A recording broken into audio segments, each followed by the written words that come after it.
Now, I don't do RPGs as a rule on You Can Play This because, well, RPGs aren't something that you can just pick up and play right away. They have intricate storylines and most often fetching missions. And unless you know what to do and where to go, you really can't play them, and it becomes frustrating. But I've reviewed Super Robot Tyson. Well, what about that? Well, it has a linear storyline, and you make very few decisions that affect the world. You're sent where you need to be and where you need to do any battles. And as long as you know what the menus are, you're good. So, what about this game? Oh yeah!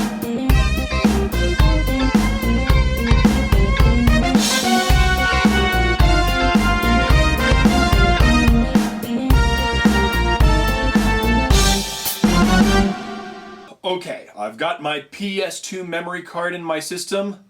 Let's find out what this game's all about. Booby Ninja! Darkstalkers! Valkyrie! The Tower of Draga! This is gonna be a great review. That's so cool.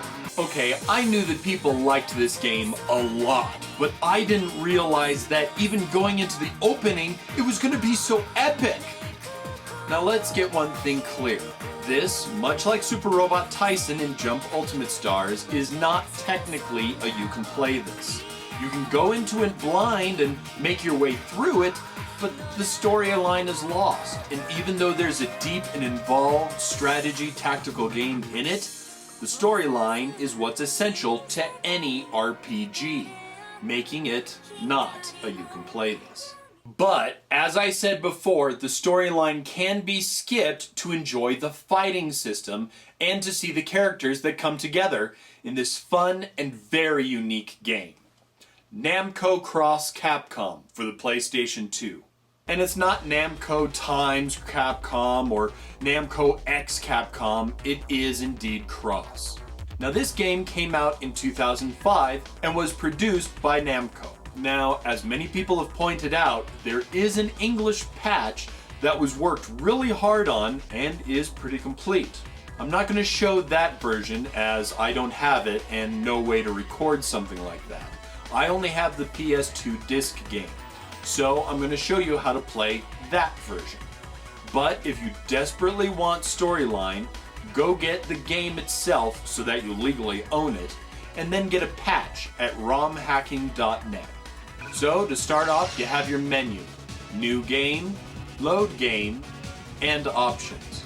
You have a few characters that were made specifically for this game, and these are our heroes, Jaumu and Regiarisu.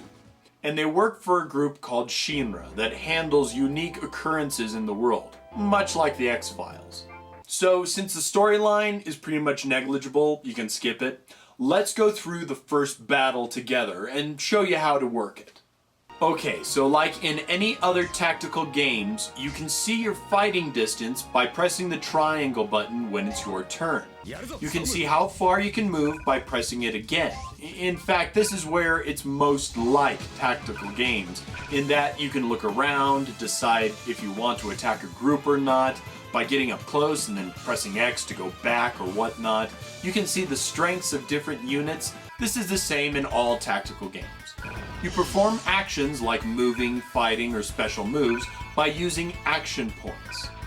You can tell who goes next by looking at these numbers above the characters' heads. They all count down, and the person with the 1 on their head goes next. When you do initiate an attack, you go to this screen. This shows you not only your stats, but your opponent's stats as well. Later on, you see if certain attacks you do will have a better or worse effects, or even do any damage at all. Then you make your attack. And here's where it gets really fun.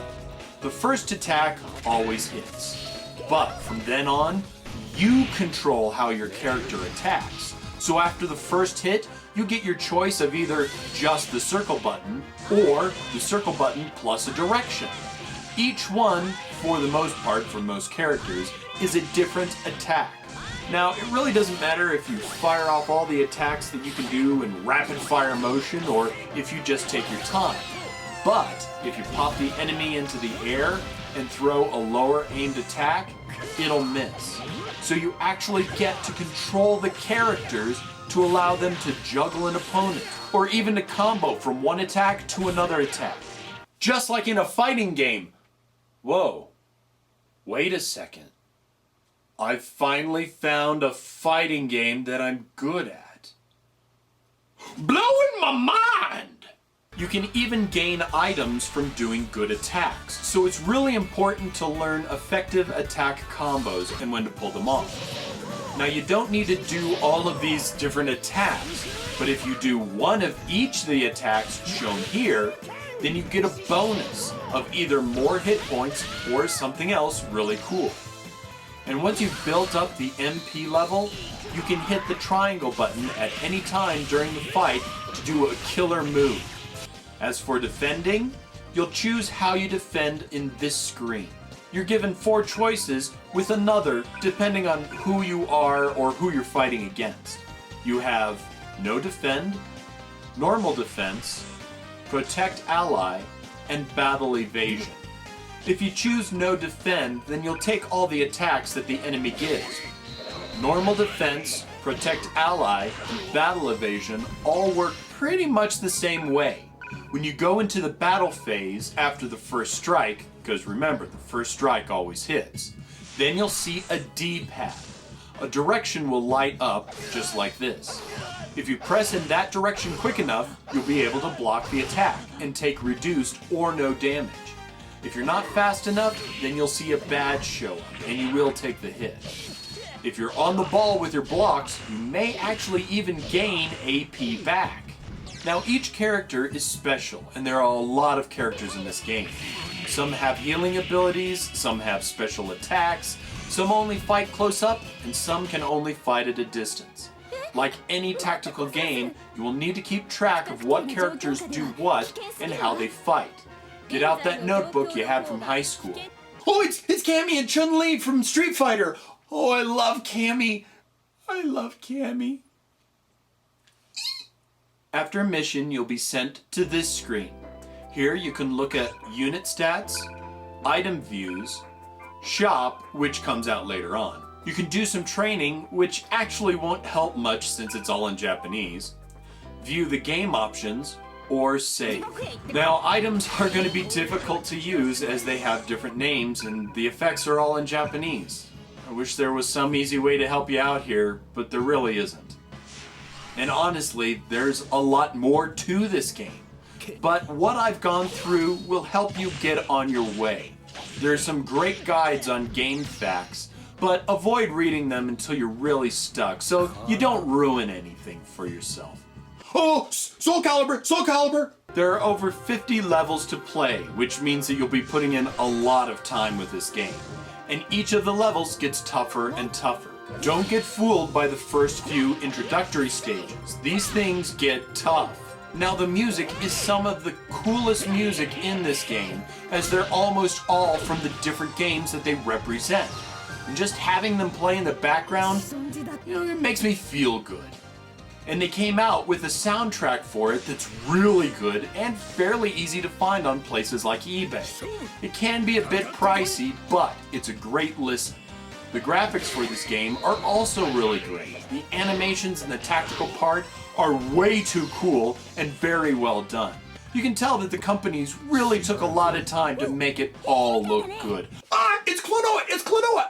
And with over 100 characters in the story, that's a lot of characters to animate.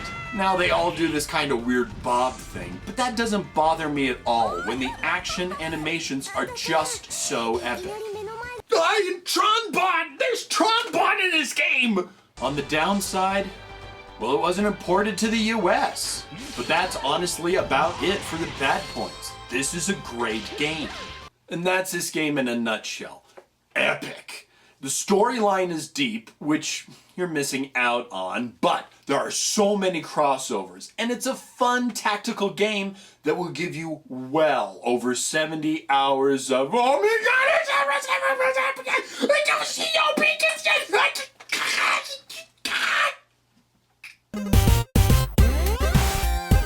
This game brings two groups of characters into one place.